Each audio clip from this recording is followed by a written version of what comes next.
Music by Shailesh Kumar.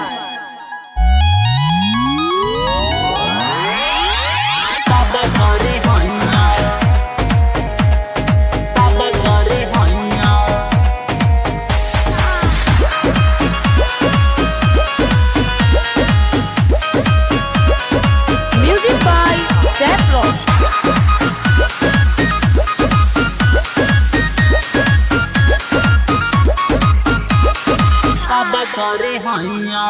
कके गवनवा हो गईले सजनवा, हो गईले हमारा से दूर हो, दूर हो, दूर हो। घुसेला कबहू ना घर के भीतरिया, भइल बनी मजबूर हो। पानिया केला कुछ कर तू खेला, अब न सहाई हमसे जो दीवार तानी दबा करी होइया। उठाता दर्द पोरे पोर दीवार तानी दबा करी होइया। टूटाता बदना पोरे पोर दीवार तानी दबा करी होइया।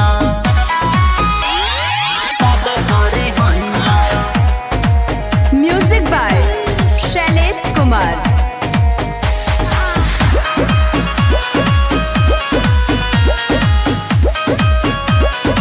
Music by सैफ्रो।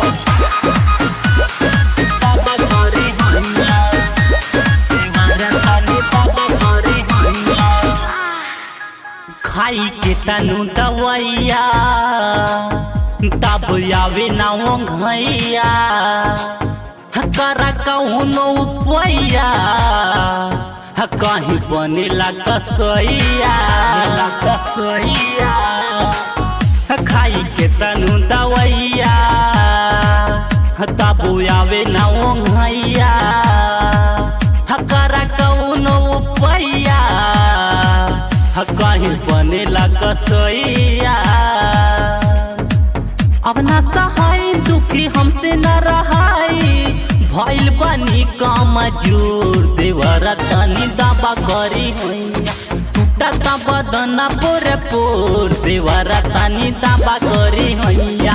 उठाता दर्द पोरे पोर देवर तनी दबा करी होइया। Music by Shailesh Kumar.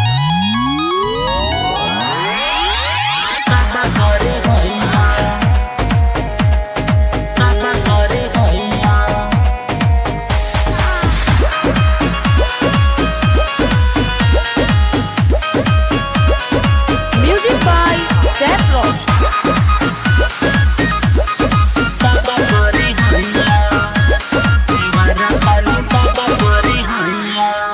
हारी गईली समझाई विजय के तना बताई। जब उठेला दरदिया लगे राती में मुआई, राती में मुआई। हारी गईली समझाई विजय के तना बताई। जब उठेला दरदिया लगे राती में मुआई। सत्या सैल से आज हुई जा दूरे से आज देता पलंगिया के तोर देवर तनी दबा करी हैया। उठाता दर्द पोरे पोर देवर तनी दबा करी हैया। टूटाता बदना पोरे पोर देवर तनी दबा करी।